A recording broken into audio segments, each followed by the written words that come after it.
Good morning, Saudi Daisy. This is your news. I'm Paige Ormsby. And I'm Ryan Hart. Hamilton County Schools' new cell phone policy is in effect. School board members voted to ban wireless devices during instruction time back in September. The new policy states phones and earbuds must be off and out of sight from the start of school to the end of the school day. Failure to do so could result in your phone being taken from you for one day to several, depending on how many times you have had it out. Students needing volunteering hours can help out Saudi Daisy Elementary School on October 4th for their Sparkle Day. From 9 a.m. to 11 a.m., volunteers will help in cleaning and maintenance of the school. For more information, find the link on our website, sdhnews.com.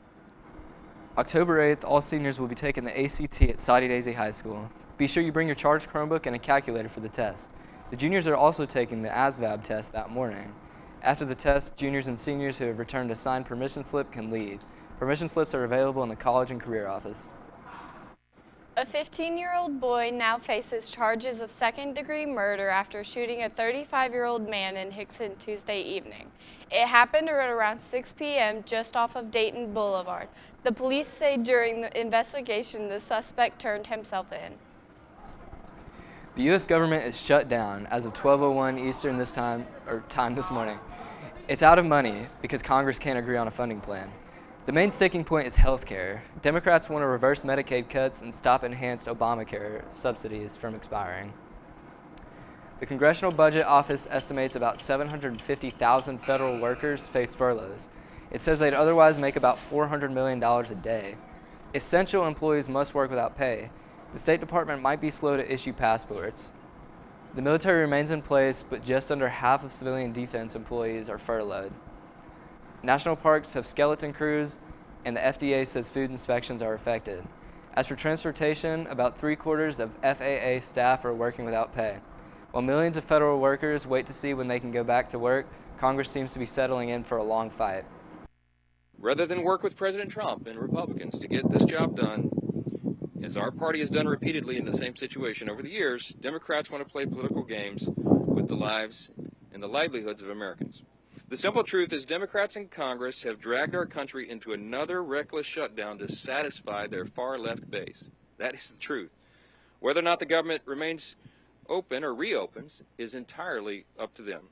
There's still time for Democrats to pass this clean bipartisan bill that's sitting before them, and we encourage our Democrat colleagues to do that.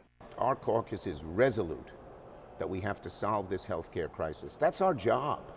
When something really afflicts the American people so badly, it's the job of senators on both sides of the aisle to come together. And here's what we hope. Now that the Republicans have seen they don't have the votes, they've done it twice, they will sit down and negotiate in good faith. Even when we talked to President Trump at the White House, he knew that the increases, these dramatic increases in people's health care insurance was going to hurt him, and he said that. So I think there's an opening for them to sit down with us. Private payrolls are plummeting. 32,000 jobs from the private sector businesses were lost in September, according to payroll company ADP. And it could be a while before investors and policymakers get more employment-based information. Due to the government shutdown, the latest monthly job report is not expected from the Bureau of Labor Statistics. The most recent BLS outlook showed the U.S. hiring rate fell to 3.2% in August. Other than the start of the COVID-19 pandemic, that's the lowest the rate has been since 2013.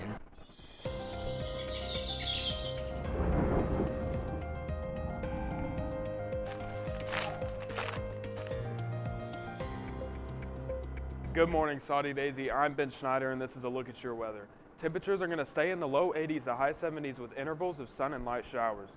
For the most part, skies will remain clear with partial clouds, along with Sunday, Monday, and Tuesday having gentle rainfall. Though there are no hurricanes or storms that are a threat to the U.S. coastline, Bermuda could see impacts from the remnants of Humberto and Imelda that could make landfall.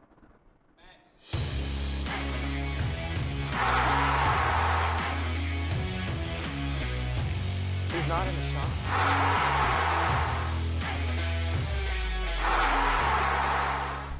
Sports today are pretty short. Soccer had a match at Polk County on Tuesday night where they won with a dominant 7-0 score.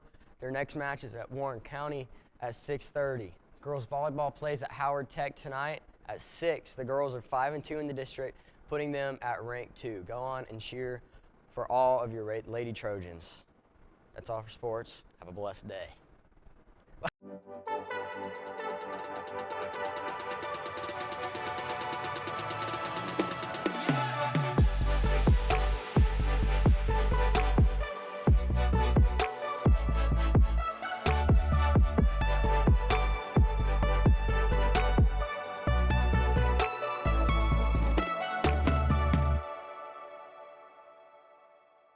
I'm Logan Rollinson, And I'm Ashley Hedrick. and welcome back to Entertainment.